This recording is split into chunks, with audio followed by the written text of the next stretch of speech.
Assalamu alaikum rahmatullahi wa barakatuh. Bismillahirrahmanirrahim.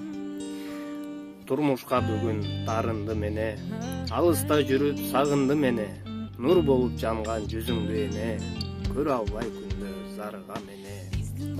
Мээримиң төгүп өстүрдүң эне, тирилик бизди көчүрдү эне, талаалап алыс жакта жүрсөм да, убакыт өтүп күттүрдү эне. Сагындым сизди жалгызым эне, жаныңыздан алыс жылбаймын эне. Бактыбызга ар дайым бар болуңуз эне, сыйласын дайым оол кызым эне. Бар болуңуз, аман болуңуз, сиздин өздүк майрамыңыз менен куттуктайм.